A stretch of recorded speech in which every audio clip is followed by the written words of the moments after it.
Hello, hello, hello, and welcome to Energy Ergonomics. Today, we are going to be talking about soundboard and Lunar Authority in human design. And definitely, if you are joining us, please say hi in the chat. Let us know you're here. Post a comment. This is going to be an interactive session with Q&A and two opportunities for Q&A. And we're so excited to have you and answer your questions. My name is Mélissa. This is a brand new channel. So like, subscribe, support us. We are going to be continuously sharing content around how we flow within ourselves, how we flow within other people or with other people, and how we flow with the universe. The anchor for that is studies of birth charts, right? And so today, human design is the one we're focusing on. And we have a special guest, Miss Jaclyn Michelle from Interior Creature. Hey. And while I have Jaclyn up here, I'll just want to make a brief note about collaboration. You'll be seeing more things coming through from us. I'm going to say we're human design besties. That's what I believe that. Mm-hmm. Yeah. Okay. Besties and human design and otherwise. And otherwise. And it's so important because both of us, we both do readings. We both have group coaching programs. We both have memberships as well. And we are here in collaboration because it's so important that as you go on this journey of exploring yourself, you have different resources to tap into, and you have different viewpoints that come from different beds of experience. Also, I just want to put in a quick note for Jaclyn's programs. I have been privy to, I think, all of them at this point.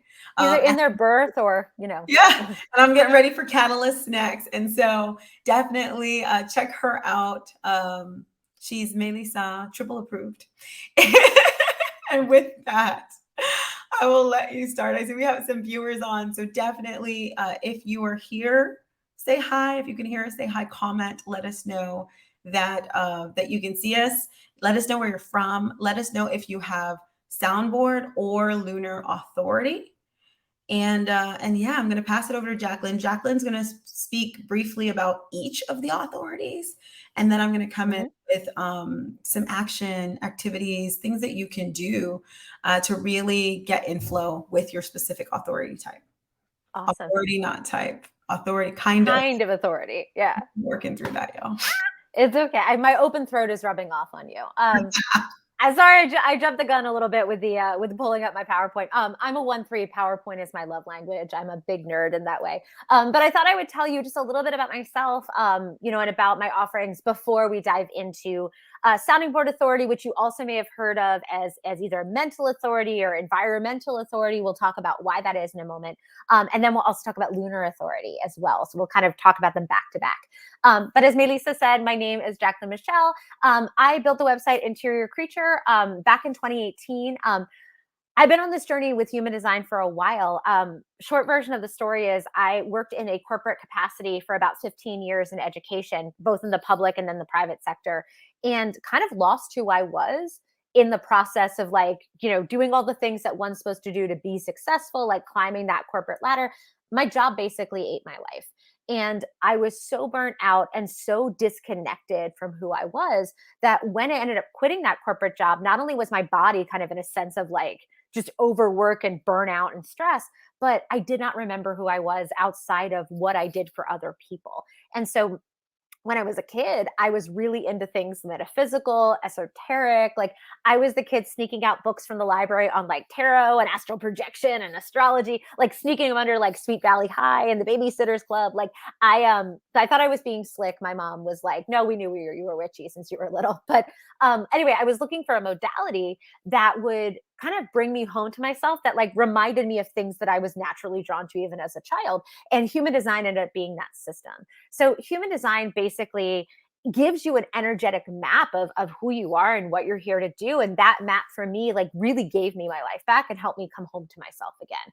So at that point in time, there wasn't a lot of free resources online that felt accessible or actionable or practical. A lot of what was out there felt either very gate kept behind a price wall or a paywall, or felt just like jargony or like overly complicated. So as I started to make sense of the system for me, I've always been a writer. I was like, I want to teach and write about this in a way where other people can understand if they're going on this journey as well. So that's where Interior Creature came from. And my website, the 2 blogs on there, help about 20 to 30,000 folks a month start making sense of their own human design chart. And about at that same time, I started offering one-on-one readings for folks. And it's been an amazing journey over the past few years. I've helped over 2,000 folks get in touch with their interior creature, if you will, and start like unpacking their birth chart. So I still offer readings, but I've also expanded kind of how I work with the system in the past couple of years. So I offer readings now at 3 different entry points because I want to meet you where you are in your human design journey. So if you're brand new to it, you're kind of just learning the vernacular, the language, the lay of the land, I love introducing folks to human design. But I also love talking to people who've been in this experiment for a while and have dug into parts of their chart, and maybe they're having a hard time like seeing the forest for the trees, like putting all the parts together. Like I also offer readings for folks who kind of are ready to have more kind of like higher level conversations. I have classes that are self-paced and virtual that teach the structure and the system of human design. Again, at 2 different entry points. I'm going to talk about my Catalyst community a little bit later, but the last thing I wanted to share with you is the Karmic Studies Elevator. So it's something I launched this year. It is a 6-month container. And inside, we're doing the work, which is kind of a big part of human design, which I think doesn't get talked about a lot, is this idea of deconditioning, shadow work, like getting back in alignment, going back through all the different parts and pieces of our chart and really engaging with what we find and thinking about maybe our conditioned ideas, behaviors versus what actually feels natural and most aligned, and kind of doing that work of listening to our authority and honoring what's true for us. So anyway, that's a program I'm bringing. I'm welcoming 3 more people into the program by the end of the year. So if that's something you're interested in, definitely DM me and let me know. Anyway, finally, just in case you're a human design nerd like me and you're like, what's your type? What's going on? I'm a generator with sacral authority, but I have an overwhelmingly open chart. In fact, if you look at just my conscious personality, I'm actually a reflector. Like you have to have my unconscious design stuff to come in to actually make me a generator. But anyway, so I'm a very overwhelmingly open chart, and I'm a 1-3 right angle cross with the Garden of Eden. Last little thing, I just want to make a little note of this. My other passion outside of human design is animal rescue. I have 3 rescue dogs. I love them deeply. They are silly and goofy and funny. Right now, they're asleep in various places in my apartment, but I don't know if that's going to continue to be the case. So if you hear any sort of like barking, snorting, like fun noises in the background, that's what it is. I live in the zoo. Yeah, so I apologize in advance, but they're very sweet. I wouldn't have it any other way. Okay, so I want to talk first about sounding board authority, and then we're going to talk about lunar authority. If you have lunar authority, don't tune out for the first 5 minutes here, because there's a lot of tips and tricks that you can actually apply to your lunar authority that actually folks with sounding board authority may also find to be helpful. So kind of keep an ear out because there might be things that feel resonant to you. So sounding board authority. This is the realm of mental projectors. So in human design, the way that our centers are defined determines the thing called type, what type we are. Now, generators, manifesting generators, they're only going to have sacral authority or emotional authority. Like they don't get to have what's called environmental sounding board or like mental authority. Reflectors have every center open. So we're going to talk about y'all in a moment. And manifestors just can't be wired in this way and still have that power going to their throat. So we're thinking about this projector strategy of waiting for recognition and an invitation within the context of this mental sounding board. How do we use that to make decisions? So in human design, all types, but manifestors have the word wait in their strategy. And there's a lot of unhelpful information out there on the internet, especially on Instagram sometimes, about what this wait actually means. And I don't take it as, my understanding at least, is that you're not waiting for the perfect amorphous thing to kind of come your way. And the waiting's not meant to be passive. It's not meant to be this thing where you sit back and you can't take any action until something comes to you. The way I see the wait is, especially for mental projectors, is you are waiting until you have that message from your authority that lets you know this is the right course of action. This is the thing that makes the most sense. This is the thing that I need to walk toward before walking toward it, right? So it's not reactive, it's proactive. It's making sure it like clicks, it makes sense before you step in and start, saying yes or no or kind of engaging with that decision, right? And so what's interesting is in human design, 98% of folks are going to fall into, it's roughly some sort of body level physical sensation that they're going to get, that literally it's like their self going, oh, I identify with this thing, or a rush of energy from their sacral going, oh, I have energy for this thing. Sounding board slash environmental authority is different because it's not a physical sensation. In fact, pardon me, folks with mental authority have every center from their throat, or maybe their throat might be closed, but like every center basically from the self center down open. And the deal with our open centers is all of our centers that are open, we sponge, we mirror, we magnify. We take in other people's energy, we assume it's our own, or we magnify it back to them or mirror it back to them. And it's not that we don't have our own sensations and impulses through these centers. We absolutely do. It's just that our messages our body is sending to us get completely commingled, and they're bumping up against, they get in kind of enmeshed with other people's energy and other people's messages.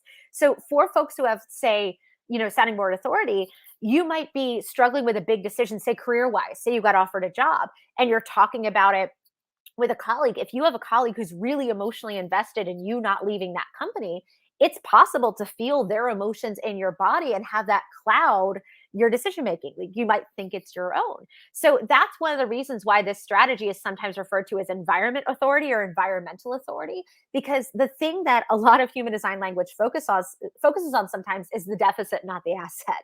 So if you're thinking about it through this lens, the authority, or the environment rather, that you are in as a mental projector when you're making your decision is critical. If you're around people who are like Debbie Downers, who are constantly worst case scenarioing, who are constantly ignoring their own authority, who, maybe are really negative or pessimistic, sometimes, again, because of the nature of how you're wired, and again, I can empathize because I'm also super open, we don't even realize sometimes where we're sponging, we're mirroring, we're magnifying, and we start letting that cloud, because those feelings are so different and not consistent in our bodies, we can let that detract and take us away from what actually makes sense. So with the mental projectors, you're going to have some combination of your head, your mind, and your throat closed. Now, it could be just mind and throat. It could be just head and mind. It could be head, mind, and throat. You're going to have some combination of those three. Those are the things that are most consistent in your body that you're going to need to listen to make a decision. So instead of asking, how does it feel? You want to put yourself in the right environment. So like everything kind of feels good. You feel like I'm in a space where I can get the clarity that I need. But you also want to try to like get your thoughts maybe out of the ether, out of your brain, or I guess like out of the, the abyss, out of your mouth into the ether. And like sometimes when you hear yourself talking, you can literally feel kind of in your brain. I've had clients refer to it as like a little brain gasm, where they're like, oh, that makes sense. Like it just clicks, right? And you can see what consistently makes sense and what consistently doesn't, right? So it's going to be harder for you to have those kind of aha eureka moments if you're surrounded by people who, again, are Debbie Downers, constantly negative, nothing's going to work, or even like relentlessly positive. That can also be, because maybe there's real pragmatic concerns that you need to think through. So thinking about, first, curate your environment. Who are the people that I can be around, the energies I can be around that are going to be most conducive to my gaining the mental clarity that I need? And then again, as I'm in the right space now, I need to think through and talk through my decision. Now, depends on whether it's head, mind, throat, just mind, throat. If you don't have the throat defined, I have actually had folks who maybe the speaking it out doesn't work as well. Maybe it's journaling it out or drawing it out or acting it out or kind of like rehearsing it in the head. But again, it's not about how it feels down here. It's because we've already taken care of that. We put ourselves now in an environment where like the vibes are good, right? And we can focus on, does it make sense? Is it like something that feels like it clicks, right? And so again, talking can be really helpful for most people. But if talking it out, again, it doesn't feel like you're getting the clicks, sometimes writing it, journaling, dancing it out. Like sometimes it's even like, moving around while you're drawing it out or something, like that can actually give you a sense of, maybe not physically dancing, you know what I mean? But like get it, that what makes sense, what doesn't. So you're looking for the thing that like, or I guess feeling, intellectually for the thing that clicks, that just makes the most sense. And again, it's got to be something that makes sense to you regardless of who you're around. So I always say, start with the good energy. Start with the environment that you've curated. So like the vibes are good so you can get that clarity. And then you can kind of workshop it around other people. Like when you talk to the Debbie Downer, once it's made sense to you, does it still make sense? Or do they have points that you want to like take back into your good feeling environment and like work through as well, right? So it's like, who can I use as my sounding board? Who can I use as like someone to bounce my ideas off of? It also sometimes requires us setting clear boundaries. So for folks who have mental who are mental projectors, have this mental authority, this environmental authority, sounding board authority. Again, all refer to it all the same thing. Sometimes you almost have to set the expectation that you're in a place where you need someone to behave as a sounding board. And you can actually set the expectation for what that looks like and feels like and sounds like. Like I had one of my clients sharing with me that like she uses her husband as a sounding board. And she'll say to him, babe, I'm working something out. I'm trying to figure out what makes sense. Can you do me a favor and just echo back to me, repeat back to me what I'm saying? Maybe in your own words, but like, can you repeat back to me and like, you know, and it's hearing it sometimes out of his mouth gives her that whole, oh, that makes sense. Oh, that doesn't. And when she's ready, she might ask him to play devil's advocate and kind of argue the other side. And again, sometimes that gives her brain something to kind of consider, think through. Because remember, the mind center becomes the authority in this case. The mind is like our analysis, our synthesis, our processing. And with that center being defined, the brain is literally searching for what makes sense. What is the thing that's going to lead me to the most kind of aligned action? But it's like this intellectual, like, braingasm of like, aha, right? You can also set the expectation, like she has told her husband, and I know Mélissa talks a lot about having like communication plans with our partners, people that we work with on a really consistent basis to know how to support us when we have this authority. She'll actually say to him, like, babe, I don't want to hear what you think. Can we work through what I think? And then when she feels like she's in a space to kind of receive that, she may ask, okay, now tell me your opinion. What do you think about it? There's a lot of people I think who misinterpret sounding board authority as like talk it out with everyone around you, solicit as many opinions as possible. Like that can actually be too much data. Sometimes you're like overloading the motherboard, if that makes sense. So again, curate your environment, set clear expectations with who you're talking it out with, what that's going to look like. Try different modalities for that intellectual processing. And again, as you're combining this in conjunction with your strategy, keep checking in with yourself. Because as you're making decisions, say it is something about like, say you get a job offer, that's a massive life decision. This doesn't supersede or eliminate your strategy of finding recognition and making sure that you're invited. So as you're weighing, say, do I take this job offer? Check in with yourself. Does it make sense for these folks on this team to recognize me? Does this situation maybe lend itself to my expertise? Am I the most logical guide for the people in this situation for this role I'd be taking on? And when you get that job offer, again, does it make sense for me to get involved? Does it logically make sense that my involvement is sought? Like, would my guidance make sense in this scenario? And also think about the environment. Like, if I step into this team, this environment, is it going to be an environment conducive to me to get that clarity I need to help lead and help guide? Because remember, projectors, that is their role here in society. They're our guides. But again, it's got to be the right guidance for the right people at the right time. We're not, as a projector, we're not the default guide for every single person in every single situation. So we want to always couple the, does it make sense? Kind of, am I getting my little brain gasm like, ooh, eureka, alongside, am I seeing heard, valued, included? Is my involvement actively sought? And do I want to, in terms of like, does it make sense to get involved here? So again, environment needs to be good in the body. The one thing that I would share, and again, this also is something that applies to Lunar Authority as well, is sometimes we can get ourselves into anxiety loops or like unhelpful loops where we start like almost finding ourselves like circling and spiraling around the same point. And a lot of that time that happens when the environment was not the right one to begin that conversation. So you might even want to start by yourself. Before you even bring it to the environment with the right people. For a lot of folks who have environmental authority or sounding board authority, they get alone first, talk it out to themselves. They make a voice note, they record themselves, they talk to themselves in the mirror, they talk in the shower. And then once they feel like things are making sense, when they're kind of in just their own energy, then they take it to that community where the vibes are good, right? So again, if you find yourself in those unhelpful loops, it might be that it's not the right people or you're not ready to kind of take it public yet to do that sounding board. Okay, and then lunar authority. So lunar authority now, this is for reflectors only. And reflectors are the most unique type in human design in that every single center in a reflector's chart is open.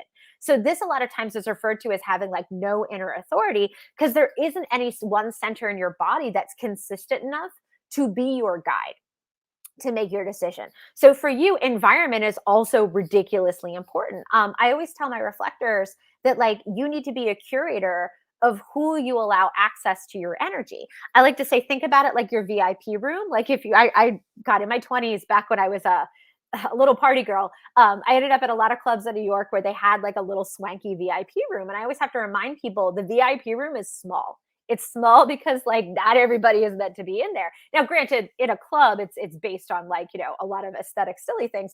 But in your life, it can be whose energy do I want to be marinating in? Like, who are the people that when I'm around them, I feel good?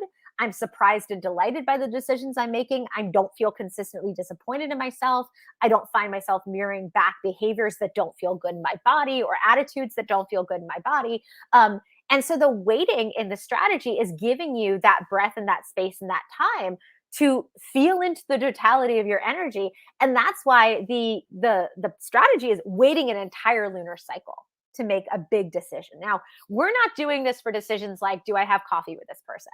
Like, we don't have time for that, right? We can't wait an entire month and be like, I will get back to you when the moon waxes full again. Like, it doesn't work that way. But for something that's massive, like, do I take that job offer? Do I put an offer on that house? Do I, you know, oh, my house offer was accepted. Do I go for it? Like, a lot of those, your body just needs more time. I personally don't find the 28-day lunar month to be a hard and fast rule. I always tell my reflectors, like, what you're really looking for is a consistent feeling of being pleasantly surprised and delighted by whatever course of action it would be, like saying yes to the job, putting the offer in the house over the course of basically a long extended period of time.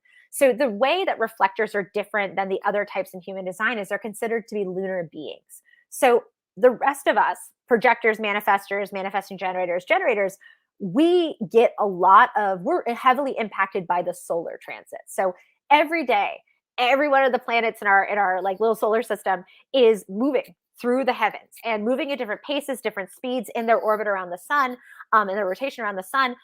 So folks who have those other authority types, or sorry, other types in human design, we're really impacted by solar transits. Reflectors, though, because they have this receptivity. So just like the sun, you know, the moon itself doesn't generate any light; it reflects back what the sun is.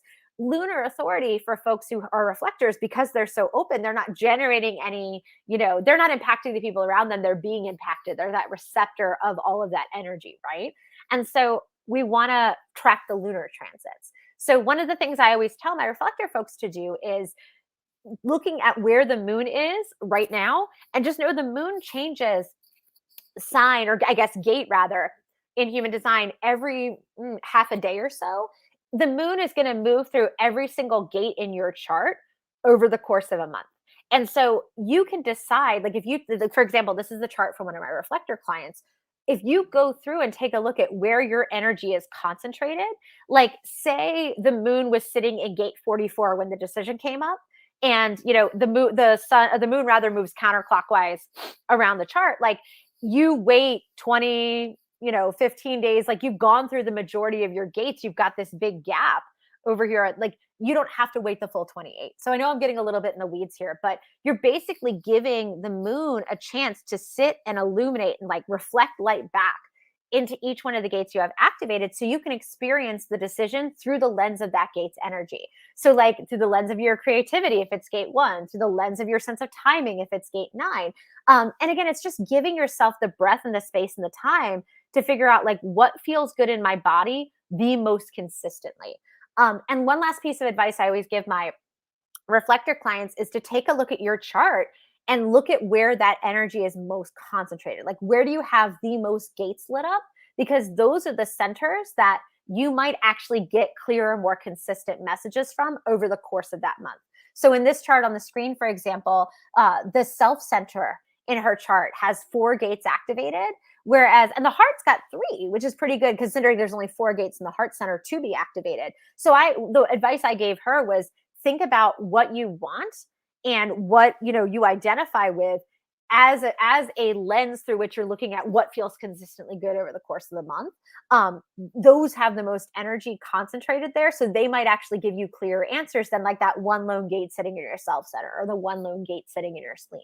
But again, with a reflector, the environment is massively critical because just like with sounding board authority, if you're around the wrong group of people, you might be sponging someone else's emotions about the decision you're about to make, or feeling someone else's lack of energy for the decision you're about to make, and end up doing something that nets out and you feeling disappointed. That's the not self theme of the reflector, is this sense of disappointment of like, I wanted that to feel good. I thought it was going to feel good. It doesn't.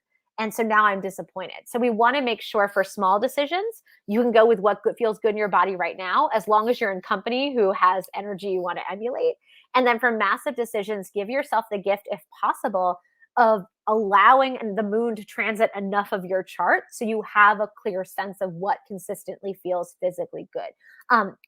This is something I'm really passionate about as well. So if you're interested, I love working with reflectors and working through the lunar transits and kind of highlighting, okay, for a big decision, what do we need to wait for? What's a good date to make that, etc.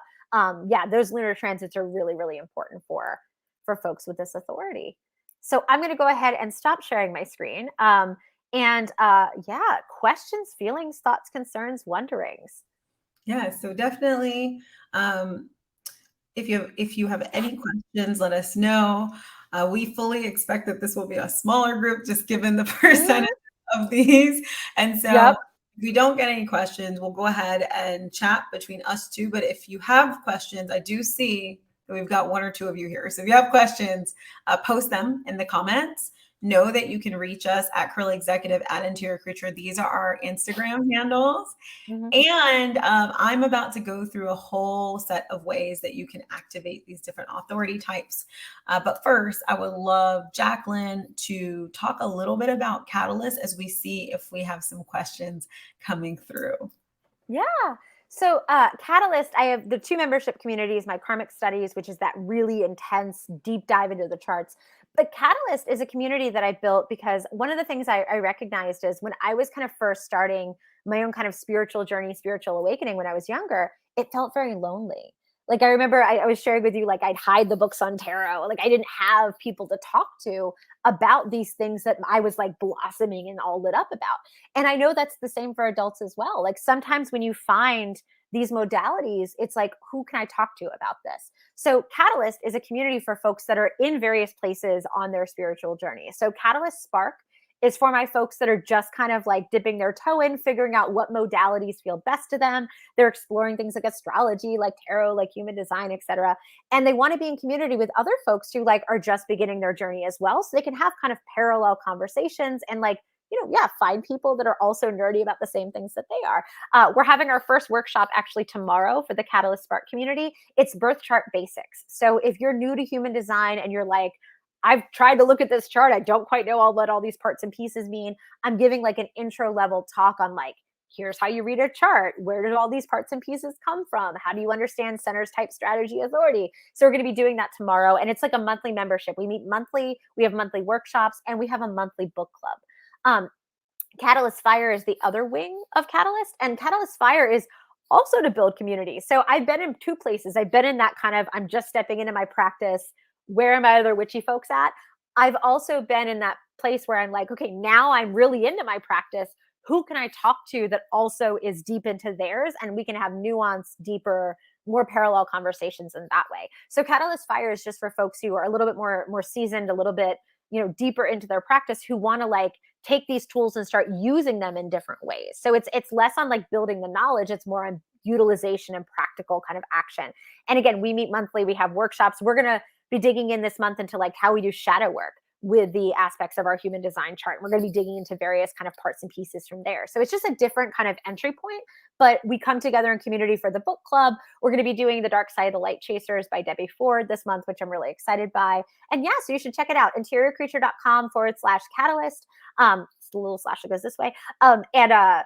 or I don't know if they're going to invert the video. You know what I mean? It's the one that like it's down on the left and up on the right. Anyway, I'm so bad at whether that's a forward or a backslash. Anyway, interiorcreature.com/catalyst. You can check it out, see which membership community feels correct for you. Awesome. Thank Yay! you. And as mentioned, if you are watching the replay, we are real people. We really do answer our DMs. Yes. We see them. Sometimes they end up in requests, but we answer our email. I'm way better on Instagram than email, though. Real talk. But reach out. I just learned how to do the whole, like, I just learned at a whole other inbox I didn't know about on Instagram. So like, if you ever DM'd me on Instagram and I didn't reply, I'm old. I was thinking, we're a little older now. Oh. I know. Yeah, no, I always laugh. I'm like, oh man, now I understand why my parents felt like the first time I was using instant messenger in like middle school. They're like, what is this thing? Anyway, that all comes full circle. So we're going to go ahead and move on to the next section. We're giving Jaclyn a break, but she will be back at the end in case we do have any questions. Again, if you have any questions as we continue to discuss these beautiful authorities, Soundboard and Lunar Authority, feel free to post them. I am Mélissa Peng, and I'm so happy to dig into how we feel into these authority types, how we heal so that we can get more in alignment with our authority, and how we flow with them day to day, and then how we will use them in business.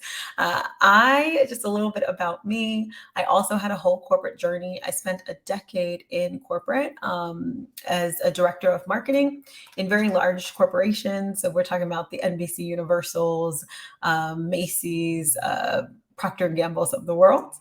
And then I started on the journey of helping women create businesses in their areas of passion. I'm a manifesting generator, 3/5 sleeping phoenix. So I am someone who likes to reinvent myself. And a year ago, I went on the journey of following my authority, which is sacral authority. In that year, it has taken me on a journey all around the world. I've collected so many pieces of myself, and everything I'm about right now is getting you whole. For me, the theme of this year is finishing whole. And I look forward to welcoming another 23 people into my programs this year as we finish whole together. So with that, we got a like. I love when the love comes in. So yeah, definitely keep commenting. This is interactive. We see you on Facebook. We've been on YouTube right now, but I see some new people coming in on Facebook as well. So welcome, welcome. And so you have just come in for the action-oriented part of this journey. We are talking about two different authorities. So as I walk through this, these are recommendations for both of y'all. If there's a specific recommendation for sounding board or for lunar, I will call it out as we go through. And so remember, we're talking about feeling into that authority, doing some healing work. Healing is an acronym for me, and I'll tell you more about that later. Or just flowing with it on a day-to-day basis. So feel presence, presence, presence, presence. Getting into our body is so important. It's really important for all authority types. But for this one, these authority types, we have so much interference from the outside world that knowing what is you and what is not you is exceptionally important. And when we cultivate a practice of presence, whether that's through like yoga, meditation, qigong, dance, like different ways, calming the mind and understanding what our body, what our energy feels like is going to be so beneficial. Mainly because we can see when we're in an anxiety loop, especially since these are more mental types of authority. The next thing I have is an environment audit, right? So for me, there are two things that are interesting. This is like human design 7.1, but my unconscious is a sounding board projector, if we wanted to say that. So I have had to learn about this type in so many ways to be able to unlock some of the gifts I have in my unconscious. One of my big ones being the channel of structuring. So sounding board is like me. Like if you had asked the people around me how I act up in the world, they say she talks a lot and sometimes she's talking to herself. And so for me, learning this authority type helps me massively. And I've been working with a client for a couple months through that. When we were talking about the environment audit, which I suggest for both of these types of authority, paying attention to your environment came up because she has been working a job for years and she was in the worst anxiety loop. It was at a horse show and it was a nightmare. And I said, oh my gosh, this is a gift. This is where we get to do your environment audit. And so she sat down because she really enjoyed what she was doing, but the how of it was all wrong. And she started to pay attention to every little element that was pulling her energy. And we started writing that down, writing that down, writing that down, writing that down, so that we could then bring that back into our bigger discussions. Then next level, people audit. Your space and who's around you is so important. So that same exercise, you can do it for the people. And that may seem a little weird because traditionally we're not used to, we're told we're not supposed to judge people, right? And you're like, I'm trying to be judgmental, but curating your own personal oasis and your own personal space is extremely important. And so the environment audits, the people audits, those I like to really do them structured and literally say, I'm going to take either this experience, this moment, or I'm going to take the next 30 days and look at all of these and see, what I'm finding as I witness. It's so important to learn to be a witness with these kinds of authority. The next thing I love is your brand. Coming from the business standpoint, we have this question of what is my brand? Who am I? There is such amazing deep dive work you can do with your human design chart. So over the last month with this client I'm thinking of, we've really dug into all of the beautiful elements of her chart. We've gotten really good with her incarnation cross. We've gotten really good with her north node, south node. We've dug into those columns on the side. If you're like, I don't know what you're talking about. And the beautiful thing that's come out of it is she's having more and more clarity around who she is and how she wants to show up. And so then we can use that as a metric for, okay, if this is who I am, this is how I want to show up, is my environment matching that? Are the people that are around me matching that? We've also done a level of this in a more creative space of a mood board. What does that environment feel like? What does it look like? Can we get a picture of it? Can we put it up in front of us? I'm smiling because I have this beautiful picture of Jamaica, Portland, Jamaica, a painting from it right in front of me. And I look at that and that gives me an instant sense of that's what I want to feel like every day. And so having the visual of that is a really cool reminder so that when you're at work and you're feeling crazy and you look at that picture, you're like, ooh, there's a mismatch here. Okay. Specifically for my sounding boards, we're going to move out of environment for a second and talk a little bit more about the sounding board process, right? Understand your process. Figure it out for yourself. For me, when I'm trying to activate those specific channels for me that act like that, I'll literally record myself or I'll listen to every single thing I record, which is funny because I'll record. I got into the habit of recording instead of writing personally, but I will record messages on my phone to my friends and I will re-listen to them. Jaclyn, I re-listen to a lot of our messages. I'll re-listen to them. I'll re-listen to the messages I send on Instagram. I've started to, when I'll record a live, I'll watch that back. And this is the important part. It's not for critique. I'm looking for the gold in there. What are the intellectual ahas? What did I say really good? What was there? And some of that from a business perspective is digging out your core messages, but coming back to that, ooh, that felt good as I hear it back. Ooh, that didn't feel good as I hear it back. And so playing with figuring out your process can start with just yourself, listening to yourself and finding different and innovative ways of listening to yourself. The other thing I'll say is when we're working with another person, learning to finish the loop. Okay. So what I mean by this, when I'm coaching someone with soundboarding authority, the loop looks like I might give them something to respond to.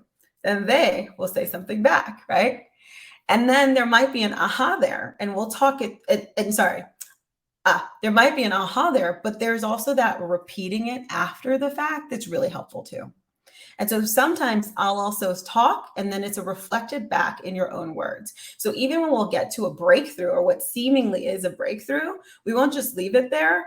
I'll say, okay, can we talk that back so that you can also reconnect with that breakthrough? But whatever your process is, don't be afraid to finish it, because what I've gotten to is that sometimes we'll want the sounding board, we'll need the sounding board, we'll start the process, but maybe we see that other person being like, oh God, is this person going to say this again? Or like, are we still on this topic? I thought we made that clear, right? I thought we talked about it.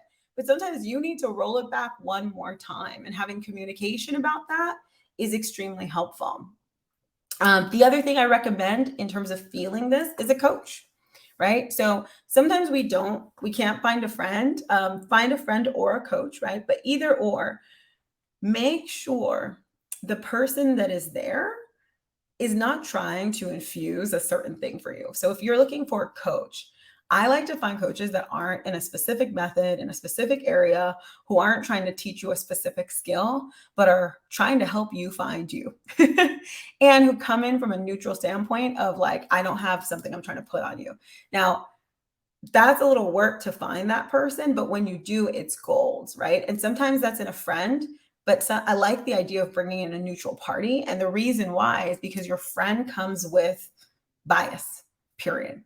Your friend grew up with you, your friend met you in a certain environment, your friend did something, but you're looking for an unbiased source who's there to listen and who doesn't need or want or have some expected outcome with you. All right. And then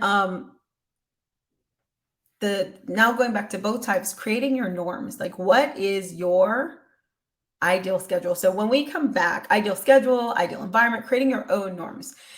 This is going to get us into shadow work a little bit, but this idea of what are the norms, the established norms I grew up with, that I was born into, and how much of my life right now consists of replicating known norms. We forget that we have choices on everything. Every little thing is a choice. And the beauty of this is when you unlock that part of your mind is so powerful and it can think of every single different iteration, and you can really have fun with this. Like, you low-key get to design your life. That's a real choice, right?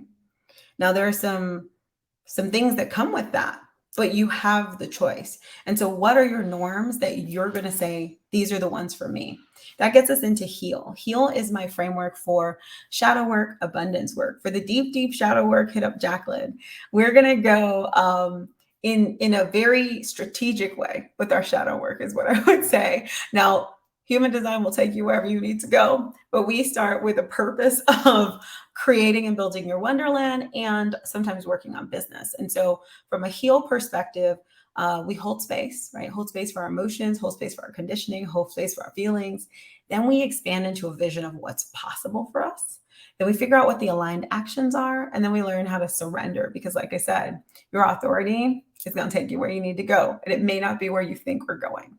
And so for these specific authorities, I like to do healing in the areas of fitting in. Remember, you're a very small percentage of the world. So the way you walk in this world is going to be unique in some capacity. And depending on the conditioning we had around fitting in, that may be really difficult.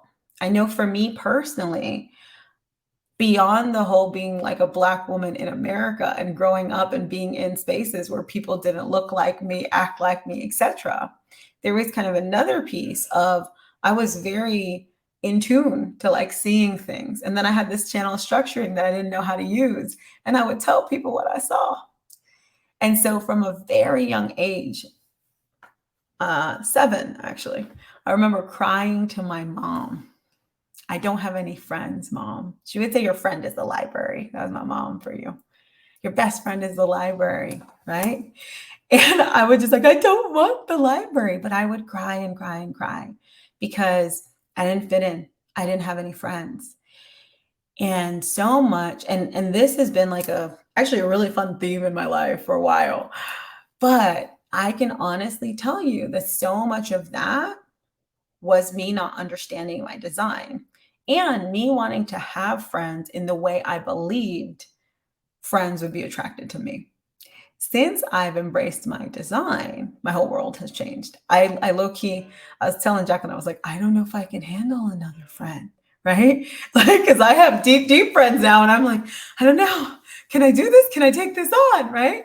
But people are being magnetized to me because now I know how I work, and so this deeper work of human design is huge. But in some of the categories specifically for shadow work for these authorities are fitting in. Um, how you've been conditioned around making quick decisions. Making quick decisions is a big one, because if you believe you need to make quick decisions but you have a lunar authority, right, especially in business, this one comes up because people feel like the leaders are the decisive ones who make decisions in this way, and that's not how it works for y'all. Inherited family behavior is a big one too, huge one. Inherited family behaviors, like really thinking through the healing work on that, and setting boundaries. Setting boundaries. The other, I was gonna say the fun part, and it's fun when you look at it in hindsight, is that some of these deeper things that we're working on, and often most of the ones I'm talking about are interpersonal relationships. So when you're doing the work, I highly recommend having someone, a resource, a community, something that is a safe space container, because this work, straight up, it's hard, because you have to then deal with all the reactions from the people around you, and they're usually not great, because if you haven't been setting boundaries, if you've been living in norms that are the norms of all the people around you, now you're trying to be different, and you're just trying to be yourself, but it doesn't feel good because sometimes it reflects back on the people who are around you. So all of that to say, the things I'm saying, they require patience with yourself. They don't always come with ease. And find some kind of safe space community, something to support you. And then there's a balance of that too, because we have some very open centers, right? And so we want to work around that. I keep trying not to say type, y'all, because it means something else in human design. It's driving me crazy, but we're working through it. Specifically for the Sounding Board Authority, healing in the areas of talking a lot and taking up airspace. The amount of times I was told, I talk a lot, you talk a lot, you talk a lot. How much airspace do you want to take up? And then sometimes people think that like the world's supposed to be equal. And so if you talk, I'm supposed to talk, and it should be that doesn't really work with your authority. And so again, like healing in these areas, understanding them, being able to explain that to someone so that they can accept you and allow you to fully express is huge. All of this stuff for me comes back to this idea of home frequency, understanding what your home frequency is, so that when you are with others, you have a clear understanding of this is me and this is someone else. And sometimes we can't do that, but once we're a little bit out of that aura, we're like, oh crap, I see it right away. And then we can make those corrections quickly, right? We could get back on that phone and be like, actually, you know that thing I said? I'm gonna need some time. Give me 30 days, okay? That I'm going to disagree with Jaclyn on one thing. She said, we can't wait 30 days for, she's giving me the thumbs up, 30 days for coffee. So we're gonna get into flow next. In flow, we talk about how you continuously flow. One of the things I'm on is a lunar calendar right now. And so I'll do 2 weeks on, 2 weeks off. So people legit have to wait 2 weeks for coffee. And that is possible sometimes. So I don't know that you need to use that to make the decision. And if you really are like, I don't know if I want to have coffee for this person, you can choose to use that to make the decision. So if you're there and you're like, I really don't know, and I don't want to make I don't want to make a decision that's not in alignment with this person, because that's a real, use your calendar. So coming into flow, one of the first things I have is like a lunar calendar or some kind of setup. This comes back to your norms that works for you so that you can have that space, have that time to get into your own flow. And so that you can have time away from all the energy of all the people. And so figure out what that pause looks like for you, if it's a pause, and it could be a daily pause. It could be a stretch of 2 weeks like me. It could be whatever it is. And I would recommend adopting some kind of shadow work, some kind of self-knowledge, self-study practice within that flow that you design for yourself. For me, and I don't have this authority, but I still do this. And I have a much more defined chart than Jaclyn, but I still do this, partly because one, because it's good and it's healthy. And then two, I have some detriments in my chart that make me a little bit more susceptible to conditioning. So I need it. So that's a real. But and I want to make sure I'm clear for my clients. So there's like that big piece, right? But all of this to say is, and so hopefully if you're sitting here like, oh my gosh, I have to do this, this makes you feel less alone, because it's not just your authority. But coming up with something that gives me that clarity, that gives me that chance to go inside, that gives me more and more clues, that gets me more and more present with myself, that makes me understand what my home frequency looks like and is developing into. Because as I get better at this, and as you get better at this, you're going to keep growing. And there are going to keep being changes, and you're going to start learning more and more about you. You're going to start taking off layers and layers and layers of conditioning. And then all of a sudden, you're going to start seeing you. And that is going to require more little tweaks, more little changes, etc. Hopefully this sounds exciting and not exhausting. It may sound exhausting, and that's okay, because you get to take it at your own pace. And that's the point of this, like figuring out your own pace and honoring it, which means telling other people no, right? And making those choices for you. And they may be big life changes. They may be completely changing your career to support your authority. They may be completely changing your relationship with your partner.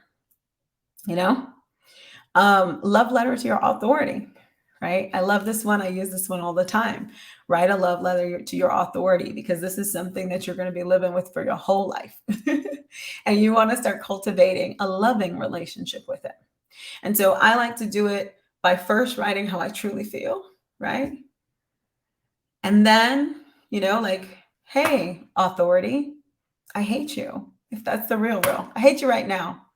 I don't feel like I can have regular conversations. I'm not fitting in with people.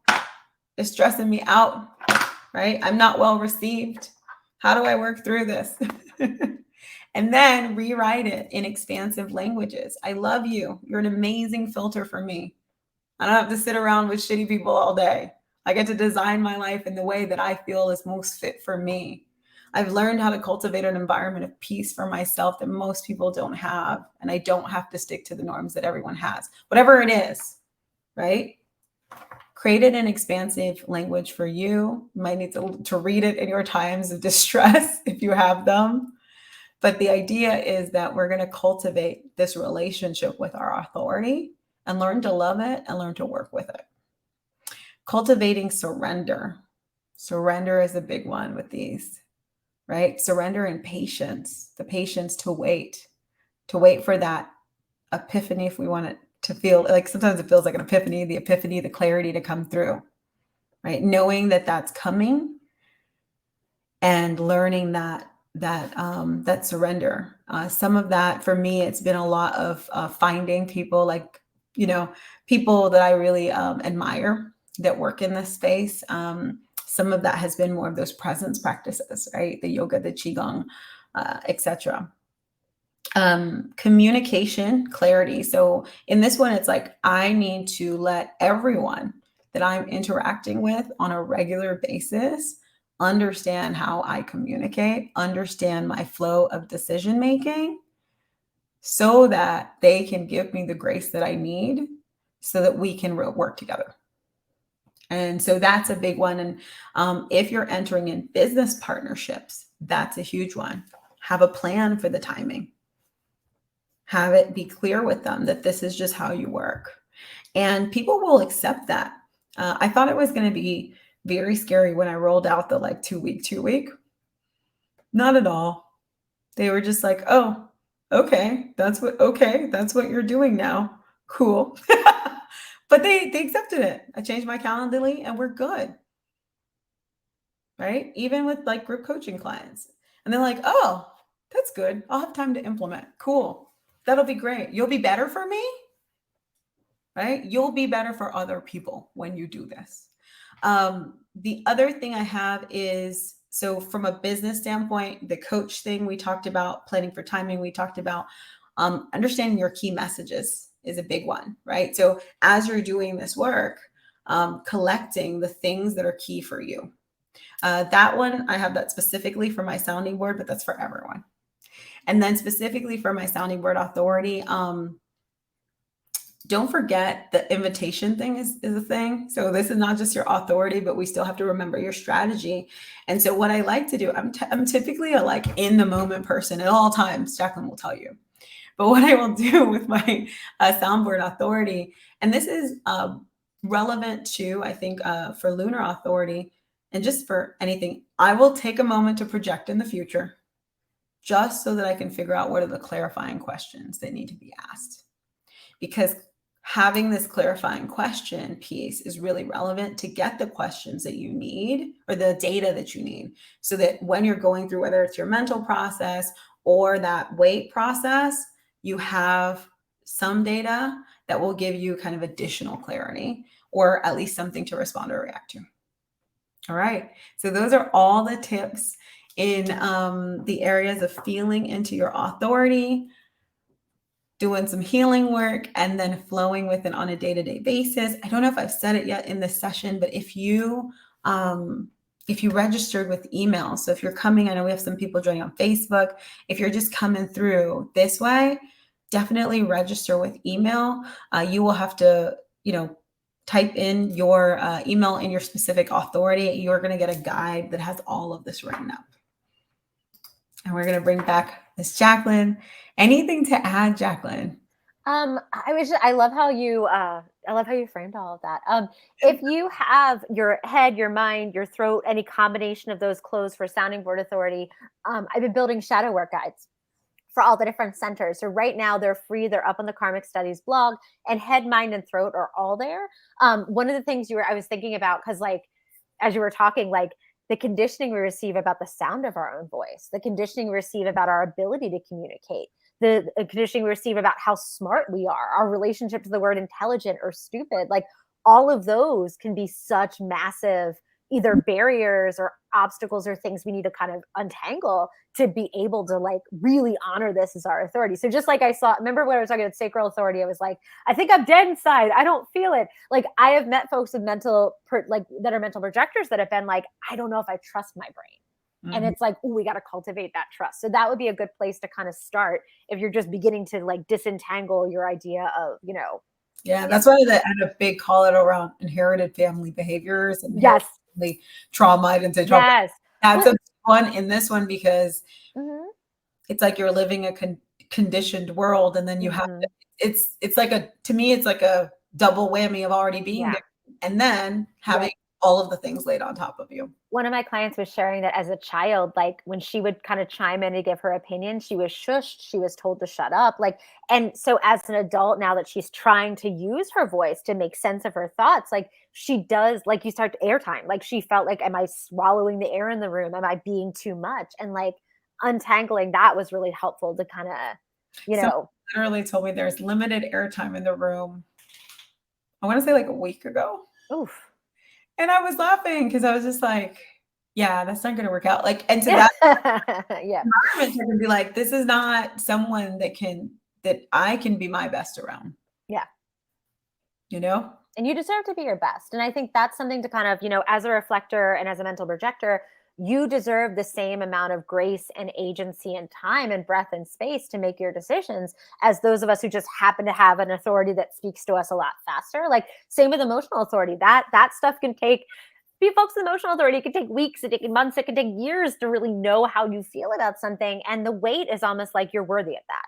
Like just because society privileges and preferences, like moving fast and blah, blah, blah, you are definitely worthy of giving yourself the gift of the breath and the space and the time you need to process. Awesome. Yeah. We have, I want to take 1 minute and just tell whoever about our programs. If anyone has any questions, definitely post them. We're aware that this is a much more rare type of authority.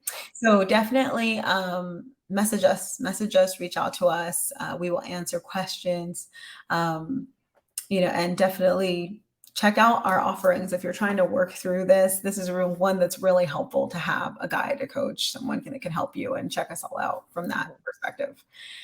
And then, Jaclyn, do you want to talk to them about karmic studies? And then I'll talk about Beeline for Wonderland, and we'll jump off this because we're coming up on the hour. Yeah, and I have to go work with a client in a few minutes. So karmic studies is a 6-month container that I built to do this really deep, intensive shadow work, deconditioning, because that is kind of the whole premise of human design. It's supposed to be an experiment of what happens if we actively engage with all of these ways that we're wired, right? And start kind of making conscious decisions about what we want to lean into, what we want to lean away from. So this 6-month container is literally for folks who are doing this process and this journey. There's a mix of community where we're walking this path through the Shadowlands together, but there's also individual content tailored to your specific chart. We go in a very specific sequence, but basically we're working together to empower ourselves and each other to really step into the most aligned expression of our energy that we can. I love that. Beeline for Wonderland is a similar program, but very different in that we're not focused on the self-discovery as much. We obviously do a lot of self-discovery because we're also doing human design, but the goal is to actively be in that process of building your Wonderland. And so you'll come in, we'll do the work of digging into your chart, and then we'll use very specific sets of gates and channels to make determinations around what our magic recipe is and building our magic container for business that gets to expand with us as we learn about ourselves and make money together. So with that, we're going to wrap it up for today and wrap it up for the authority conversations. We finished all 6. 8 authorities, 6 hours, 3 days. It was awesome though. I love talking with you. Yes, I always love talking with you. Yeah, me too.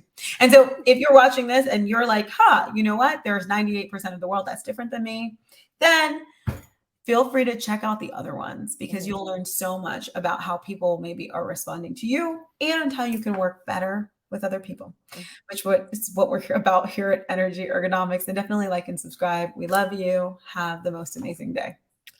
Bye. Bye.